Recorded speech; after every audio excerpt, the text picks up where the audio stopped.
What's up YouTube? Here's the official review of my Tokyo Marui M14 SOCOM, or SOCOM 16 as I like to call it to be more realistic. Anyway, this is the best airsoft gun I have from a technical standpoint. It's also my second favourite gun I've ever had, second in line to my Lee Enfield.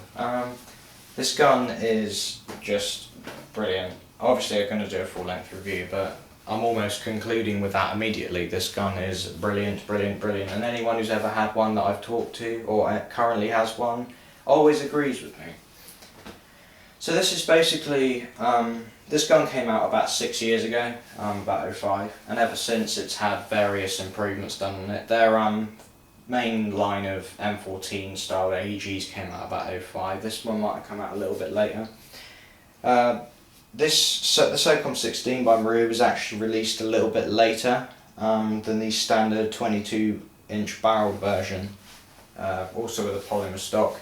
So a lot of people got a little bit annoyed because they'd already custom built a SOCOM model like this, and then the actual model comes out for around the same price, which is a bit tragic. But oh well, to cut a long story short, it's out now, so life's good and everyone loves it. And it's been out since about 06 as far as I know. So getting into the gun, it's a basic AEG, runs off batteries of course, and as usual I will start at the rear end. Right, so the stock is composed of a polymer, obviously the whole thing's a stock, not just this bit. The stock is composed of a polymer. It's not actually nylon fibre from what it feels like. It could be, but I'm pretty sure it's actually polymer. This is extremely good quality, it's so strong you cannot flex it, no matter how hard you try. You can literally whack this and it will not break. It is very, very solid. It has no visible seam line as well, which is very good. The butt is not actually rubberized like a lot of more modern rifle stocks are. I'm sorry about the messy background here. I don't think my mum would approve, but she's not going to see the video. Flip the butt plate up and you've got a shoulder rest. This is good if you have optics attached and you want to sort of keep the rifle shouldered for extended periods of time.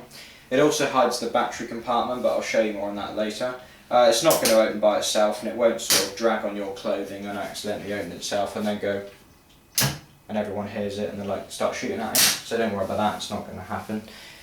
Moving up to the receiver area, everything on this gun that should be metal is metal. And I'll show you more close-ups of all the trays and that later on. So, from a realistic standpoint, this gun achieves very well. I think short of the WE version, this is probably the best one you could get for just extremely good quality, I reckon. So everything that should be metal is metal. Mine's showing a few little signs of wear on the hot prod handle channel there, which is a little bit of a shame, but at least it adds character to it, I suppose. The probably best thing about the receiver on this gun is the charging handle. The charging handle is just the best charging handle for an airsoft gun you can get. You just really can't beat it. The bolt catch does not actually function, but there's an easy little mod you can do which any idiot can do in a couple of minutes that can make it function. It's not difficult. So the bolt's there locked to the rear.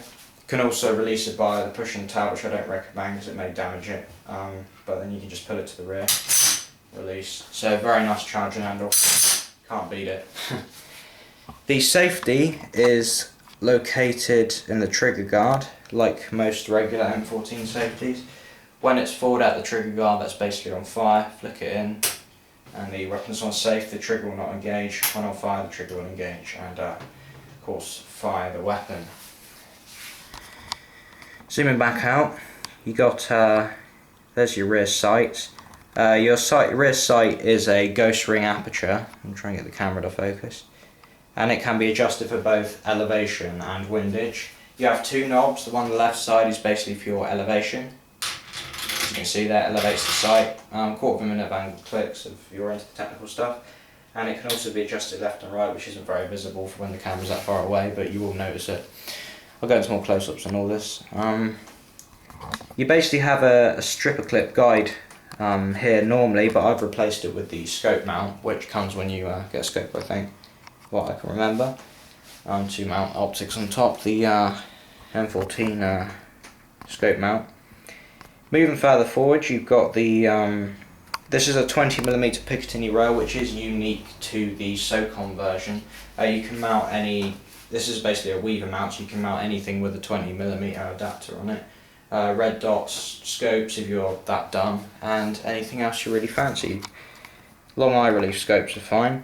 Moving to the muzzle area, you've got the Springfield patented new compensator, which on the real one reduces recoil brilliantly.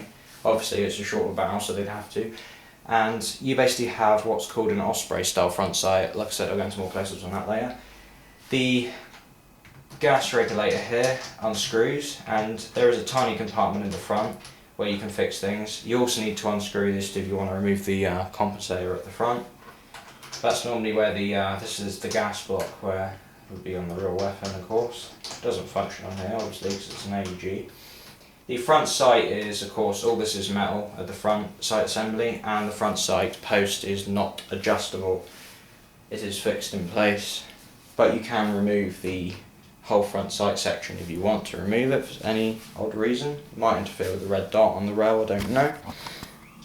Other than that, it's all good. Sling mounts, you got your front sling mount, which is obviously moves. You just sort of clip it in or loop it through, whatever you fancy. And the rear sling mount is fixed. It can be removed, but there's no real point because you can't put you have to remove the whole butt section to get it out, and then you can't actually screw the butt back in if that's not in there, which is a bit annoying. But it is stationary, and you probably do want to use a sling on this gun because it is quite heavy. It doesn't weigh quite as much as the AK, obviously, but it's got a bit of heft to it. It's not terribly light, but and it's not terribly heavy either. It's kind of in the middle, but as soon as you start putting scopes and things on it, the weight very quickly increases. So do be wary of that. Right, onto the magazines. The magazine that comes with it is this. This is a 70 round, and the exact one that came with it is this one. Not that that makes any difference, but I always number my mags anyway, so you get a problem, then you know. The mag that comes with it, this one, is a 70 round mid-capacity magazine. It can be loaded fully to about 56 to 58 rounds. Sorry, 68 rounds. It doesn't quite do 70, I wouldn't recommend 70. I have 3 of these in total. I only really use this gun in semi-auto, so M14s I'm meant to use in full auto, so I try and stick with that rule. It's not written in stone, you can use it in full auto if you want.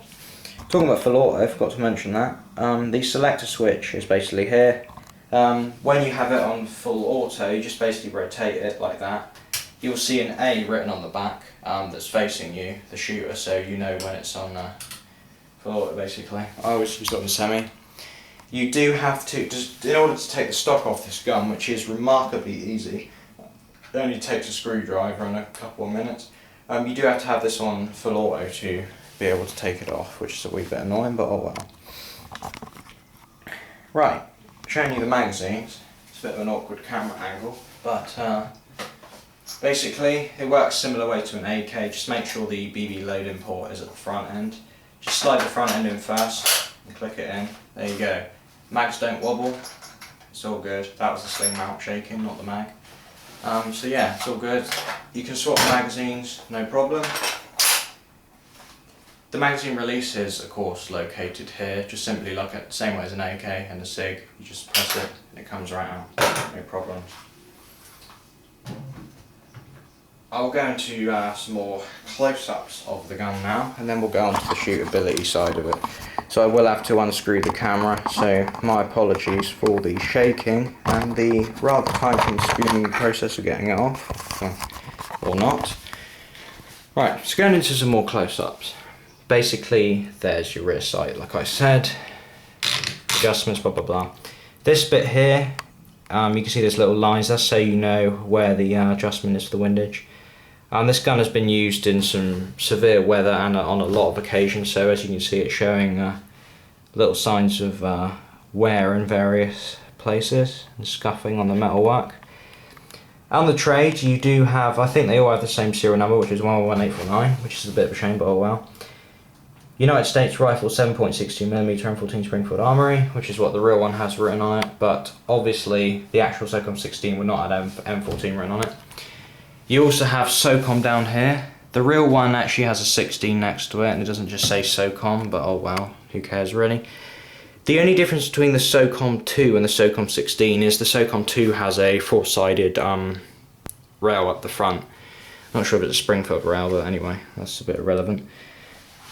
So going down to the sides, you can actually see the metal in more detail. It's very, very nice metalwork. Obviously it's wearing out a bit, but the trigger pull is absolutely crisp. It's got very fast trigger response, and the safety is crisp, no issues. The trigger guard's not going to come out at all, no problems. And with the charging handle, just like the real one, you can see it rotates, just like the real gun, where it would unlock from the breech. So it adds a nice bit of touch of realism to it. The bolt catch is located on the left side there. Just simply pull your bolt all the way to the rear, push this down and then release the bolt with this push down, and that'll lock it. I can't actually do it because I don't have three hands, so my apologies. There's the basic rail like you always had it, and the front sight assembly. This gun is unloaded, so please do not worry about me doing this. So it's a very, very sleek gun. It does look very, very nice indeed. I do think it's very attractive. Prefer a traditional rifle style anyway, really, but the front side, like I said, can't be adjusted, and you have your flash hider, which can be removed along with this whole front sight assembly, which is all of this part can be removed. Just have the bare front end. So there is a threaded barrel about here behind the muzzle brake. So basically you can, it is counterclockwise 14mm, so you can mount suppressors or anything else you fancy on there. Sound amplifiers. It's probably running out of options after you've gone to those two, but magazines work the same way as any other. Just simply push this down, speed load them up, then when you insert them in the gun, a little tab will depress this, and that'll push the BBs up into the gun. You can have about 4 or 5 BBs fall out when you take it out if you've still got a loaded mag, so it's not terrible as some other guns are. Going on to the battery, I haven't actually mentioned the battery. This is the battery I'm currently using. It is a Extreme Performance Strike Master 330, or should I say 3300 milliamp, 8.4 volt. This will last for about a week on full auto constantly. Not really, that's an overstatement, but it does last a hell of a long time. Simply lift up the butt plate, and here you have a little door which opens. This would normally be for cleaning kits with the real weapon, but on here it's where the battery is housed. You got a large type Tamiya connector in there. So basically the way it works is you just pull your Tamiya connector out to the side, slide your battery and connect them up, push these in, shut it, close that, there you go, battery's all good. Battery does last a very long time, like I said, so massive pro. So I guess now I'll go on to shootability. First I'll talk about the hop up, which is what I usually go into first. So I will try and turn the gun upside down with one hand, which isn't working, so please just let me turn this over a second. Right, there we go, apologies. The hop up's located here. It's a wheel-based hop up. Simply rotate it clockwise for more hop. There's a little arrow there, so you just push that in the direction, and counterclockwise or anti-clockwise to decrease the hop. You'll see it rise and lower when you got the hop on and off, of course. So that's all good. To disassemble the gun, it's very easy. You simply, I'm not going to do it obviously, but you just pop the trigger group out, then pull the wires out the back, and then the whole stock just slides off, and then you got access to the internals, which are a lot more complicated than they may look, but it's actually very easy to get the stock off, which is a good pro. Talking of the actual range and accuracy, now we're actually on the shootability side of it. The accuracy on this gun is, it's just so good. I really can't stress how good it is. Even with, I mean, I do have a tight bore in this, which increases the FPS by a little, which is not really a huge noticeable difference, but the accuracy is really noticeable. It has very, very good accuracy, which is the reason why a lot of people buy this gun. It will actually outrange a lot of cheaper guns with higher FPS. FPS doesn't necessarily mean accuracy, barrels do. If you have a good clean barrel, especially a tight bore clean barrel, which you do need to keep more clean than regular barrels, then this gun will work absolutely perfectly on the accuracy side of things. The range is brilliant, the range goes up fine. I can hit people past 50 meters with this with iron sights, I've done it. Once you get the hop up right, the gun is so accurate, especially on 2.5 Strike Master. 6mm. You can't actually see the BB because the front sight post is in the way, so it's very, very accurate. And it'll go out quite a long way before the BB starts, trajectory starts heading downward, so it's very good on both sides of that. As for internals, the internals quality stock is very, very good. It's not the best you can get in the whole world, but it is still very, very good for what you're paying. It will last a hell of a long time on just stock parts. It's a very durable gun. It does use like a version 7 gearbox, obviously, which has the motor positioned behind, unlike in a pistol grip like most. So you probably won't run into so many problems, because like the AKs, which often have version 3s, they may lock up on semi or whatever. You won't have that problem with this in general. It's never locked up on semi or full auto with me, so I've never had any problems. Tokyo Marui's version 7 gearbox is definitely very good. It meets my approval. Most of the internal gearbox parts are all metal. I think the bushings may be nylon, but I can't confirm that. I can't do too much, I've not seen one internally, so I can't really comment on it. The hop-up really does shine. It's a brilliant hop-up. Everything's great on it, really. So if you want a very good gun, this one is quite expensive. It's nearly 400 quid. It's about 360, 370 now. The price has recently gone up on these because of the VAT increase a while back, so grab them while you can if you're after it. The polymer stock is actually, especially on the top handguard section here, is actually much nicer quality than the shiny plastic you get on the regular 22-inch barreled M14 version, so I'd probably go for this one if you want slightly better quality stock. The accuracy and range isn't really that much different from the longer barreled regular M14. It doesn't actually differ that much at all, so don't be worried about that. This is more for a close quarter barrel, but it's not really suited for CQB. It is still quite long. Obviously you can't adjust the butt or anything. It doesn't fold either, so it's not really a con. This isn't supposed to be like a super tactical in close. It's just a good solid rifle that will always work when you pull the trigger, basically, both for real life and for airsoft. So it works very well for me, and it'll probably work well for you too if you look after it. So if you want this gun, definitely go grab it. They're sold at quite a lot of sites anyway, especially in the UK. They're still quite popular. I've seen a few of them around, so go get it. It's a great gun. Any questions, please post in the comments. Don't leave me a message. Please do post them in the comments, especially if they're questions. So please rate, comment, subscribe. Thanks for watching. Jerry Essen signing out, and have a nice day. I'll see you around.